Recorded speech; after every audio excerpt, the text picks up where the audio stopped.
What happens when one of music's most legendary divas sits down with America's most beloved weatherman and everything goes completely sideways?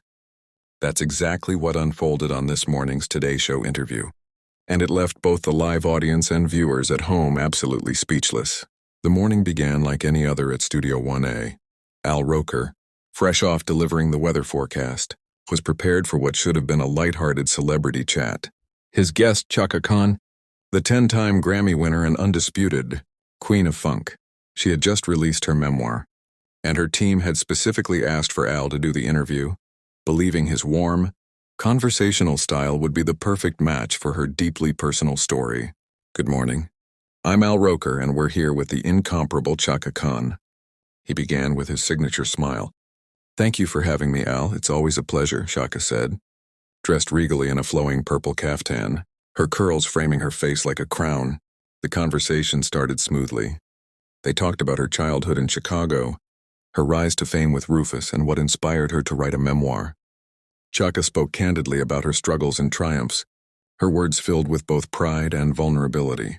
Then the mood shifted. Al leaned in, his tone turning serious. Your book opens up about some difficult times in your life. You write extensively about your struggles with addiction and how that affected your relationships. That must have taken tremendous courage to share. Chaka nodded. Yes, I wanted to be honest. Too many people, especially in our community, suffer in silence. If my story helps even one person find their way to recovery, it's worth reliving the pain. Al gave an approving nod, but then he pushed further. You've also never shied away from criticizing the music industry. In the book, you compare how record labels treated artists of color in your era to modern-day slavery. That's a very strong statement. Do you think that's an appropriate comparison? The air in the studio seemed to thicken. It's not a comparison, Chaka shot back, her voice sharp and unflinching. It was exploitation. We signed contracts that left us with pennies while executives built empires. We lost control over our art, our royalties, our identities. If that's not a form of slavery, then what is? Al shifted uncomfortably. I understand your frustration. But don't you think using the word slavery might be extreme? The crew exchanged nervous glances as Chaka's expression hardened. Extreme?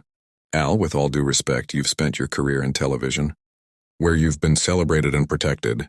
You've never had your culture stolen.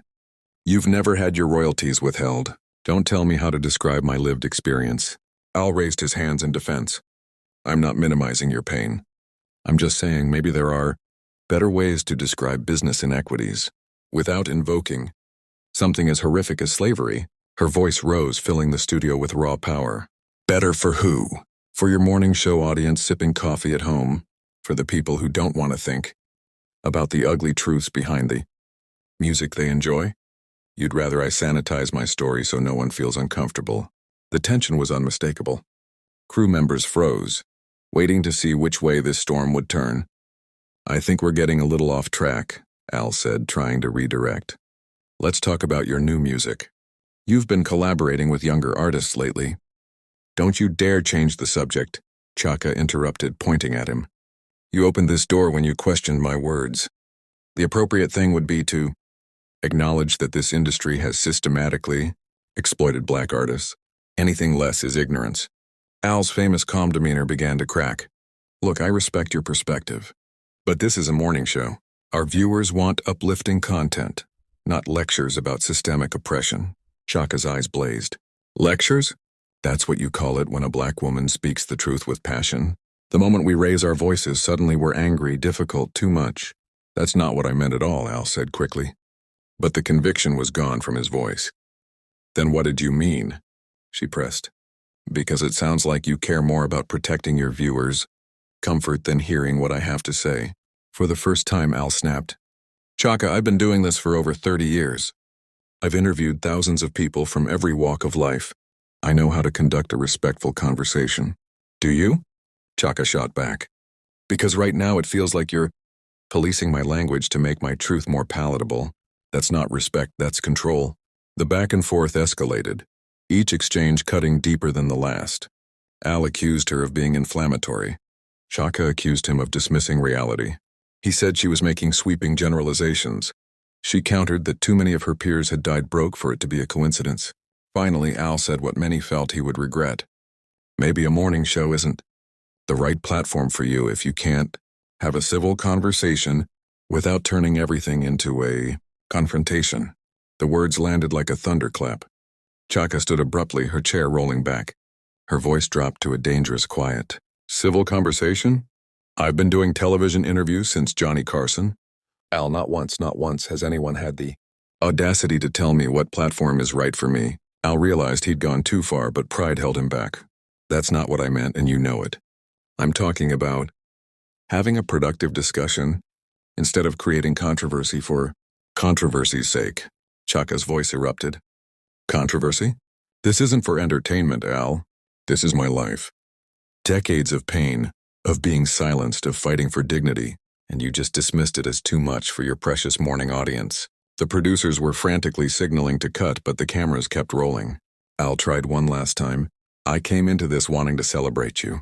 Your music, your achievements. Why can't we focus on the positive? Because you can't separate the positive from the struggle, Chaka said, trembling with rage. You want me to perform joy while erasing the pain that built it.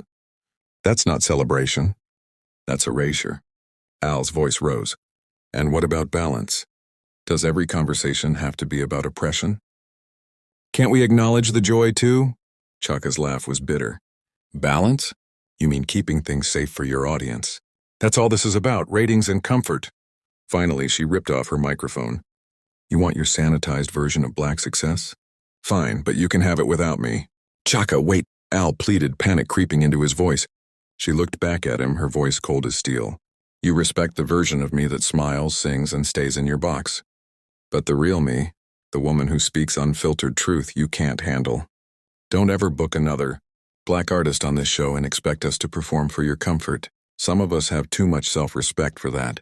With regal poise, she walked off the set, leaving behind a stunned studio and a shaken Al Roker. He turned back to the cameras, his voice weak. We'll be right back. But the damage was already done. The Queen of Funk had spoken her truth, and no amount of morning show politeness could contain it. So what really triggered this confrontation? Was it Al's attempt to tone down her language? Or was it something deeper? A clash between truth-telling and comfort? Between raw history and polished television? Whatever the cause, one thing is certain. This was a storm no one saw coming. And Al Roker discovered that not every storm can be forecast or weathered with a smile.